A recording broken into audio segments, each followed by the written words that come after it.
Assalamualaikum warahmatullahi wabarakatuh. Di sini saya akan menyampaikan cerita singkat tentang Imam Hanafi atau Abu Hanifah. Imam Hanafi nama lengkapnya adalah Imam Abu Hanifah An-Nu'man bin Sabit Al-Kufli. Beliau orang yang faqih di negeri Irak. Sebagai imam bagi kaum-kaum muslimin, pemimpin, orang alim, seorang mulia dari kalangan ulama.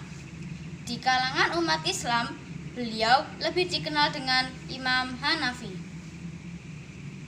Nasab Imam Hanafi adalah Abu Hanifah An-Nu'man Taimillah bin Sa'labah. Beliau berasal dari Persia. Beliau dilahirkan pada tahun 80 Hijriah pada masa Sikharus Sahabah. Tempat kelahiran Imam Hanafi menjadi perselisihan pendapat para ulama. Ada yang mengatakan di Kabul, di Anbar, di Turmut, atau di Babilonia. Imam Abu Hanifah memiliki tinggi badannya yang sedang, memiliki postur tubuh yang bagus, jelas dalam berbicara, suaranya bagus dan enak didengar. Beliau disibukkan dengan mencari atsar atau hadis dan juga melakukan rihlah untuk mencari hal itu.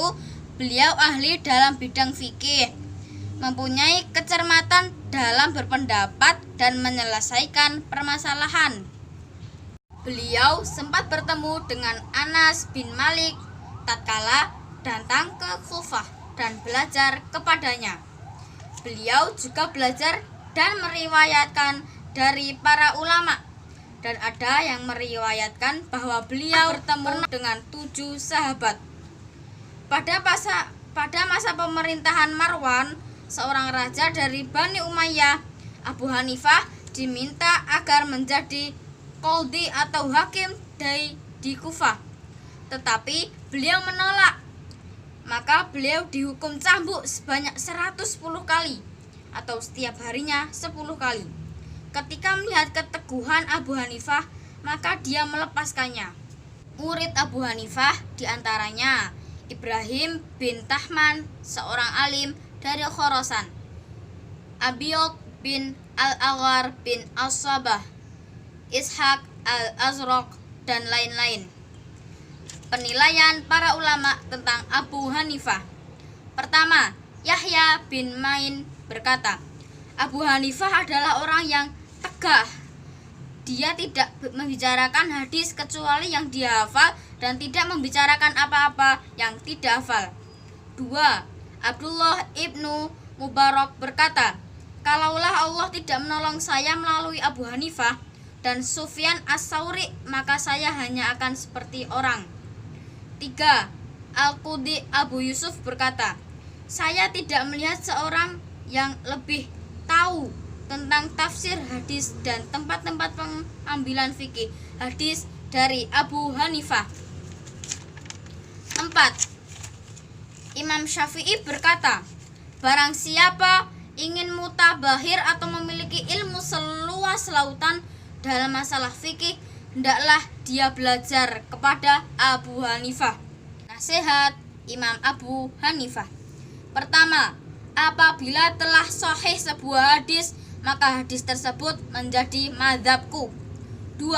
Tidak halal bagi seseorang untuk mengambil atau memakai pendapat kami selama dia tidak mengetahui dari dalil mana kami mengambil pendapat tersebut.